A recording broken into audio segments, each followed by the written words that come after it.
इंशाअल्लाह ताला बल्ले से महरूम नहीं करे होंगे और कोशिश तो बहुत ज़्यादा की जा रही है। हमें बहुत खदशाता है और खदशे के पेश नज़र हम पेशावर हाई कोर्ट गए हैं। लेकिन ये देखो, आपको कल भी हमने वाज़े तौर पर कहा था पीटीआई किसी सूरत इलेक्शन का बॉयकॉट नहीं करेगी। आज पाकिस्तान की तारीख का बहुत अहम मुकदमा इलेक्शन कमीशन ऑफ पाकिस्तान के सामने समाअत के लिए फिक्स था।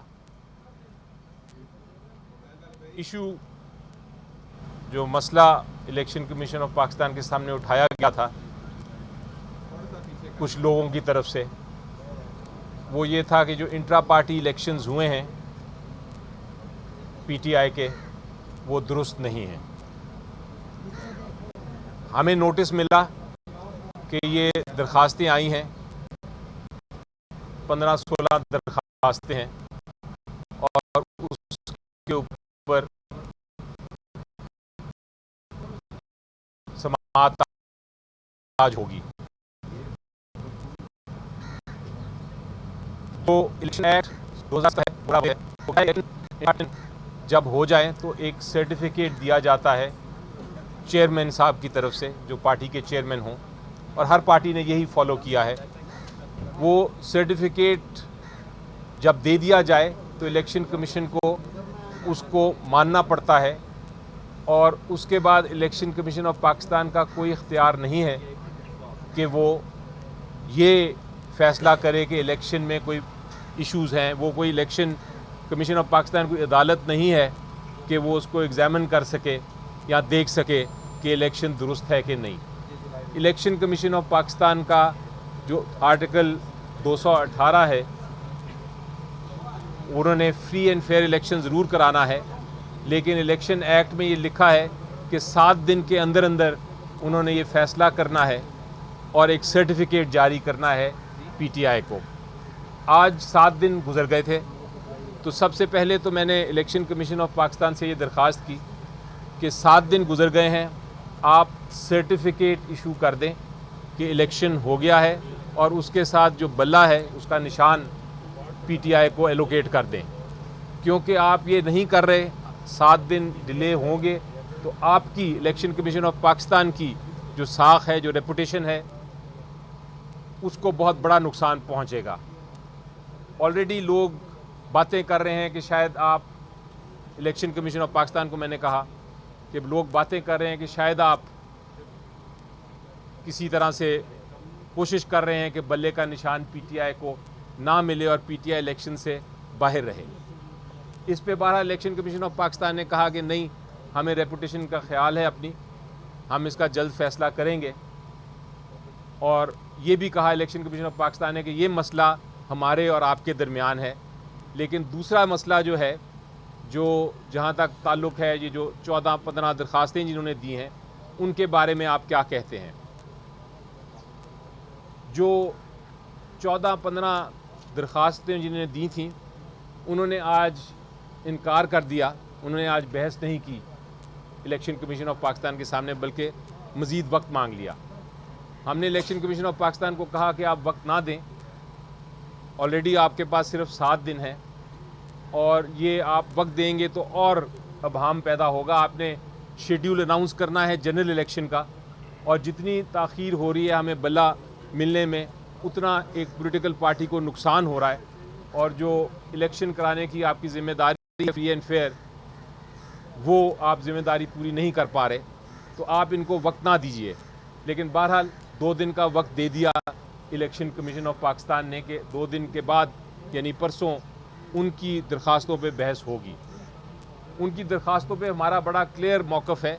सबसे पहले तो जिन्होंने दरख्वास्तें की हैं वो हमारी पार्टी के मेंबर्स नहीं हैं, वो वोटर्स नहीं हैं। नंबर 2, उन्होंने कभी भी कोई एप्लीकेशन नहीं दी। इलेक्शन कमिश्नर जो हैं पीटीआई के, वो मेरे साथ ही खड़े हैं, उनको कोई दरख्वास्त नहीं दी कि हम इलेक्शन लड़ना चाहते हैं। उन्होंने नॉमिनेशन पेपर्स भी नहीं हमारे से हासिल किए। उसके बावजूद हमने पूरा मौका दिया। आपको याद होगा कि जुमे के दिन हमने प्रेस कॉन्फ्रेंस की थी। अब किसी का आके ये कहना कि हमें तो पता ही नहीं चला कि इलेक्शन कब हुए, वो भी बिल्कुल नाजायज़ और गलत बात है, वो एक ऑलमोस्ट झूठ है। इसी तरह हमने हमारे मुताबिक ये जो दरखास्तें हैं इलेक्शन कमीशन ऑफ पाकिस्तान को इनको मुस्तरद कर देना चाहिए था। उन्होंने नोटिस दे के भी गलती की और अब 2 दिन दे के भी मज़ीद गलती कर रहे हैं। बहरहाल हम कानून को फॉलो करेंगे, हम बहस करेंगे और हम इन एप्लीकेशंस को जो कानूनी नुक्ते हैं अपने उठाएंगे, क्योंकि ये एप्लीकेशंस कानून के मुताबिक नाजायज़ हैं, मेंटेनेबल ही नहीं है। ये भी हमने जिक्र किया इलेक्शन कमीशन ऑफ पाकिस्तान का, इसको दोबारा दोहराएंगे भी कि 170 से ज़्यादा पॉलिटिकल पार्टीज़ हैं, हज़ारों इंट्रा पार्टी इलेक्शंस हो गए हैं। आज तक इलेक्शन कमीशन ऑफ पाकिस्तान ने इस तरह स्क्रूटनाइज नहीं किया, इस तरह नहीं देखा किसी के इलेक्शन को। सर्टिफिकेट आता है चेयरमैन का, इलेक्शन के रिज़ल्ट्स आते हैं, उसको मान लिया जाता है। तो ये पीटीआई के साथ ख़ास सलूक क्यों हो रहा है, ये भी सवाल हम उठाएंगे जब हम बहस करेंगे परसों। इसके साथ साथ आखिरी बात ये भी जिक्र करता चलूँ कि जहाँ तक पीटीआई के इंट्रा पार्टी इलेक्शंस का ताल्लुक़ है, बिल्कुल साफ शफाफ इलेक्शंस कराए गए थे। जो आइन था हमारा 2019 का, उसके मुताबिक कराए गए थे। जो रूल्स थे इलेक्शन के पीटीआई के, उसके मुताबिक कराए गए थे। जो हदायत दी थी इलेक्शन कमीशन ऑफ पाकिस्तान ने कि आप 20 दिन में इलेक्शंस कराएं अपने आइन्स और रूल्स के मुताबिक, उसके मुताबिक इलेक्शंस कराए गए थे। हमने बैलेट पेपर्स प्रिंट कराए थे, हमने हर एक को मौका दिया था कि वो आके पार्टिसिपेट करें। जब किसी ने पार्टिसिपेट नहीं किया तो हमारे लोग अनअपोज्ड इलेक्ट हो गए। ये भी बड़ा इल्ज़ाम लगाया जा रहा है मुख्तलिफ लोगों से कि आपके अनअपोज्ड कैसे हो गए।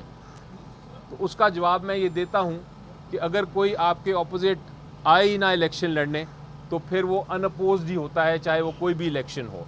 आप किसी भी पॉलिटिकल पार्टी का इलेक्शन उठा लें, आप देखेंगे कि हर पॉलिटिकल पार्टी में पीएमएल का देखें, पीपल्स पार्टी का देखें, उनके जितने इलेक्टेड मेंबर्स हैं वो अनअपोज्ड इलेक्ट हुए हैं, क्योंकि उनके खिलाफ कोई आया ही नहीं इलेक्शन लड़ने। हमारी डिमांड है आज इलेक्शन कमीशन ऑफ पाकिस्तान से कि वो 7 दिन पूरे हो गए हैं, आप हमें सर्टिफिकेट तो जारी करें। ऑब्जेक्शंस जो हैं वो अपनी जगह चलती रहेंगी, लेकिन जो सर्टिफिकेट है वो जारी होना चाहिए। आज 7 दिन ख़त्म हो गए। सबसे पहले इस बात का इरादा करूँगा कि बड़ा अरसा से पीटीआई को ज़ेर अताब लाया गया है। इस मैटर में बिला जवाज़ ताख़ीर की जा रही है। न सिर्फ ये कि ये 175 पार्टियों में से सिर्फ एक पार्टी को चुन के उसके इलेक्शन को देखा जा रहा है, बल्कि इस मैटर में बहुत गैर ज़रूरी ताख़ीर की जा रही है। इस मैटर को पहले 28 मार्च को सुना गया था और 28 मार्च के बाद 4 महीने की ताख़ीर से उस पर ऑर्डर आया था। उसके बाद जब सुना गया तो 30 अगस्त को सुना गया और 3 महीने की ताख़ीर के बाद 23 नवंबर को ऑर्डर आया। हमारी ये इस्तदा इलेक्शन कमीशन से ज़रूर है कि ये मैटर ऐसा है जिससे बल्ले का इन्हिसार है। इस वक्त पीटीआई के पास 70% आवाम की रिप्रेजेंटेशन है। 70% आवाम की चोज़न पार्टी पीटीआई है। हर पार्टी की आइडेंटिटी निशानी होती है, वो पॉलिटिकल सिंबल होता है।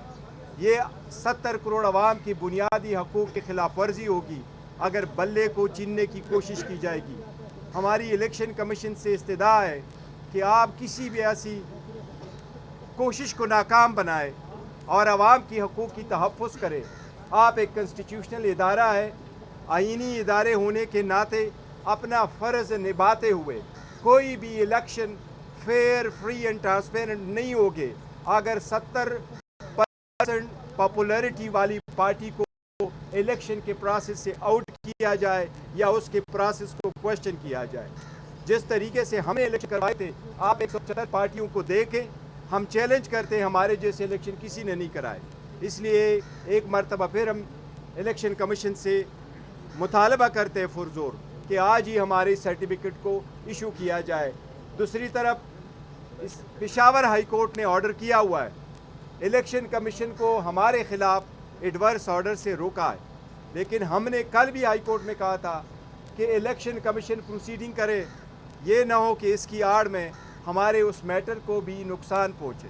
तो हमारी इलेक्शन कमीशन से इस्तदा है कि बराए मेहरबानी हमारे ख़िलाफ़ पे दर पे मुखालफाना ऑर्डर की जितनी भी ऑर्डर पास हो चुके हैं वो बहुत हो गए। ये अवामी मसला है, अवाम की बुनियादी हकूक़ का मसला है। मेहरबानी फरमा कर कि जल्द से जल्द हमारा सर्टिफिकेट इशू करें।